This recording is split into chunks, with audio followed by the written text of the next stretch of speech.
प्रिय बंधुओं, देश में समस्याएं अनेक हैं। कुछ समस्याएं हमारे जीवन से सीधे जुड़ी हुई होती हैं और कुछ प्रत्यक्ष तो नहीं जुड़ी होती हैं, लेकिन अप्रत्यक्ष उनका भी बड़ा प्रभाव होता है। रोटी, कपड़ा, मकान, बिजली, पानी, सड़क, ये ऐसी समस्याएं हैं जो सीधे हमारे जीवन से जुड़ी हुई हैं। इसलिए हम इनके बारे में ज़्यादा चिंतित रहते हैं। लेकिन ये समस्याएं हमारे जीवन में आती क्यों हैं, इसके बारे में हम कम विचार करते हैं और इसीलिए हमको समझ में नहीं आता है कि ये समस्याएं हमारे जीवन में क्यों आ गई। असल में हमारे द्वारा प्रत्यक्ष अप्रत्यक्ष किसी भी रूप में अगर कोई पाप या दोष होता है तो उसका परिणाम भी हमको इसी रूप में भोगना पड़ता है। संसाधनों की हमारे सामने कमी हो जाती है। ऐसी ही एक घटना जो अपने देश में निरंतर हो रही है वो है गौ माता की हत्या। गौ हत्या का जो पाप हमको आपको लग रहा है वो इसीलिए हमें दुखी बना रहा है। हम जब चुनाव होता है तो बड़े उत्साह के साथ किसी न किसी नेता को अपना वोट देते हैं और देखिए गजब की बात, हमारा ही वोट लेकर के हमारे ही हृदय का, आस्था का केंद्र रहने वाली हमारी गौ माता को कहीं ना कहीं ये सरकारें ही लाइसेंस दे करके हत्या करवाती हैं और उनके मांस को बिक्री करने का अवसर देती हैं। मतलब हमारा ही वोट लेकर के हमारी ही माँ को मारा जाता है।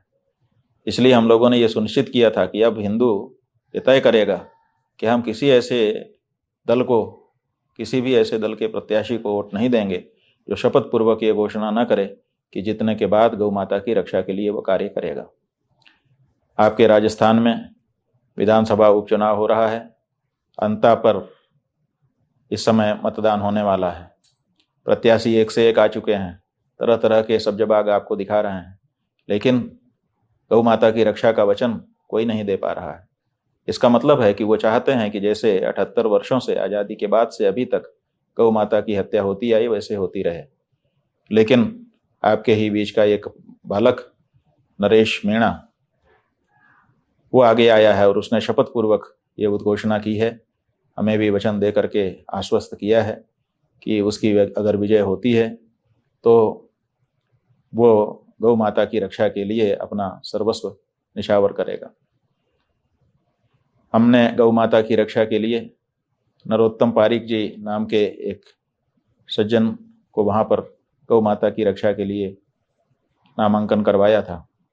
नरोत्तम पारीक जी बहुत ही सज्जन व्यक्ति थे और अंता विधानसभा क्षेत्र में उन्होंने पहले बहुत सारा कार्य भी किया था, लेकिन नरेश मीणा के पक्ष में उन्होंने अपना नामांकन वापस ले लिया है, ऐसी सूचना हमको मिली है। और वे भी चाहते हैं कि नरेश मीणा को समर्थन दिया जाए, जिससे नरेश मीणा विजयी होकर के राजस्थान की विधानसभा में गौ माता की रक्षा का वातावरण निर्मित करें। तो अंता क्षेत्र की समस्त मतदाता जनता से हमारा अनुरोध है कि नरेश मीणा को गौ माता की रक्षा के लिए वोट प्रदान करें। बिजली के लिए, पानी के लिए, सड़क के लिए, जाने किन किन मुद्दों के लिए आपने कितनी बार वोट किया है। एक बार गौ माता की रक्षा के लिए अंता विधानसभा क्षेत्र के लोग हमको गौ माता के लिए अगर वोट करेंगे तो निश्चित रूप से एक बहुत बड़ा संदेश पूरे राजस्थान में जाएगा, पूरे देश में जाएगा। और गौ माता की रक्षा के लिए सरकारें जो अभी बिल्कुल उपेक्षा का भाव रखती हैं वो विचार करने के लिए मजबूर हो जाएंगी।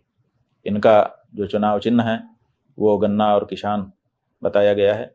गन्ना किसान के चिन्ह पर बटन दबा करके नरेश मीणा जी को गौ माता की रक्षा के लिए आप लोग विजयी बनाएं, ऐसा हमारा अभिप्राय है। कितना आप स्वीकार करते हैं ये तो समय बताएगा, लेकिन हम बहुत ही हृदय से गहरा अनुरोध आपसे कर रहे हैं कि आप ये संदेश पूरे देश को अंता से प्रदान करिए। आपका दिया गया वोट केवल अंता में प्रभाव नहीं डालेगा, पूरे राजस्थान में और पूरे देश में संदेश भेजेगा कि गौ माता बहुत महत्वपूर्ण है और इनके लिए पार्टियों को विचार करना चाहिए।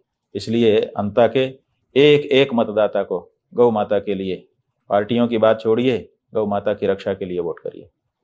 यही हमारा कहना है। नारा है।